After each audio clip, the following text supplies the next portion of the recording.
होती मी. म्हणजे आजारी इतका 18 वर्षापासून आजार होता, पण बिमारीचं निदान कुठंच लागेल ना. सर्व काही केलं या पृथ्वीवर, पण तारणार कोणीच नव्हतं. एवढी बिमारी होती, म्हणजे पोटात गाठ पण होती, माझ्या पूर्ण शरीर बिमारीनं शाकेल होतं. म्हणजे असं सुख नव्हतं. एवढं जीव म्हणजे असं वाटे की आपली बिमारी कोण घेईल. पोटात गाठ पण होती, सोनोग्राफी करायला गेली की ती गाठ पण निघेना.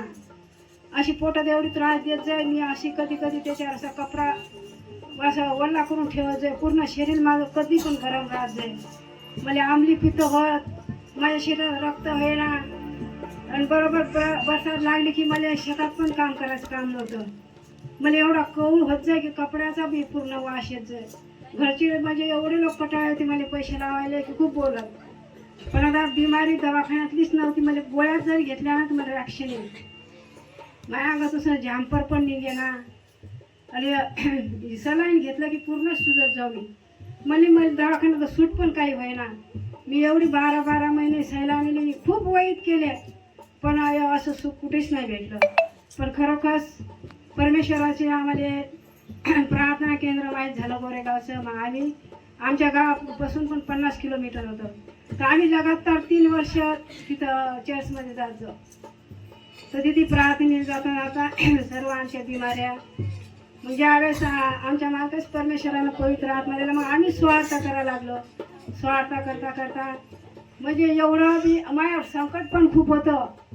असं नाही, बिमाऱ्या तर होत्याच होत्या, पण संकट बी असं होतं की मध्ये मला काय म्हणत ही मी करते ज्याजवळ आणायचं काही. म्हणजे मला खूप ऑब्जेक्शन होतं. म्हणजे असं एवढं माझा विरोध करायला होता खूप. पण मी म्हणा परमेश्वरा अरे बस मी त्यावेळेस मी या देवात पण नव्हती. म्हणजे एवढा विरोध करत माझ्यावाला की ही बाई शिकेल आहे, ही बाई जादू करते. म्हणजे एवढा पण माझा विरोध व्हायला होता गावात मी.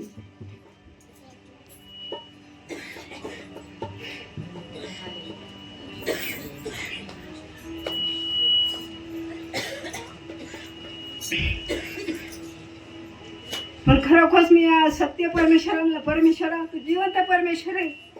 माझ्यावर किती काय संकट घेत असते, संकट येत असतील, पण त्यावेळेस मी बस अशी विश्वासानं कुठे जात जाऊ की कोणीतरी माझ्या जीवनात मी भविष्यवाणी करा. पण जिवंत परमेश्वर नसल्यावर माझ्या जीवनात भविष्यवाणी कोण करणार आहे. तुझ्यावर कोणी भविष्यवाणी करणार तर एवढं जीवन संकट होतं. खूप मनाला खाल्लं परमेश्वर आहे, मला तारणार कोण आहे. मी एक वेळेस एखाद्या वेळेस असं म्हणते की या पृथ्वीवर जाऊन काही फायदा नाही, कारण की दुःख मी जीवनात मी बाहेरचे मी खूप संकट होते मला. पण खरोखर मी देवाला म्हटलं परमेश्वर मला सत्य दाखव. सत्याचा तो परमेश्वर तुम्हाला दे. एक दिवस सत्य ठिकाणी नेशील आणि सत्य दाखवशील. तर खरोखर परमेश्वरानं एवढे माझ्या जीवनात ते दुःख आले, पण मला खरंच जिवंत परमेश्वर भेट. आज सगळे बिमाऱ्या सगळं परमेश्वरानं म्हणजे करेल. आज मी पण देवाची स्वार्थ करतो. परमेश्वरानं एवढं म्हणजे केलं की मी आज एवढी मजबूत आहे की किती मला पहिला संकट आलं असेल, पण आज परमेश्वरानं खूप विरोध झाला असेल, पण आज मी परमेश्वर खूप उंच आहे. मी खूप आशीर्वाद ठेवले. म्हणजे आशीर्वाद बिमारी पण कोणतीच ठेवेल नाही. स्वतः परमेश्वरानं माझ्या गाठीचं पण ऑपरेशन केलं, गाठ पण ठेवली नाही लॉकडाऊन मध्ये. तर परमेश्वरानं पूर्ण चंगाई दिली. मला खूप आशीर्वादित केलं की परमेश्वरा तू जर 2000 वर्ष क्रुसावर जर गेला नसता तर आज खऱ्याचा न्याय करायला कोणी तयार नव्हता.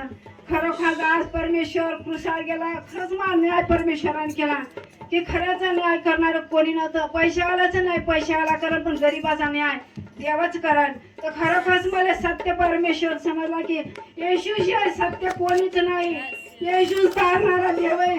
कारण की मी मेलेली होती, पण परमेश्वराने मला आज येशू मला जीवन दिलं नवीन. म्हणून मी परमेश्वराच्या समोर म्हणजे एवढे संकटातून गेले की परमेश्वराने माहीत का माझ्या जीवाले माहिती आहे. तर मी परमेश्वराने म्हणलं परमेश्वरा मी आता काही केलं असेल तर तुला सर्व काय माहिती आहे. माझ्या आत्म्यानं जर नाही चोरी केली तरी मला ऑब्जेक्शन येत असेल ना, पण तू खरा परमेश्वरात माय तर खरंच आज मान्य आहे जिवंत परमेश्वराने केला. म्हणून मी परमेश्वराला कोटी कोटी धन्यवाद करतो.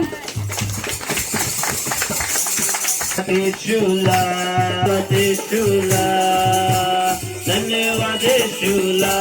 हालेलुया. राजाचा राजाला प्रभूचा प्रभू, राजाचा राजाला प्रभूचा प्रभू देश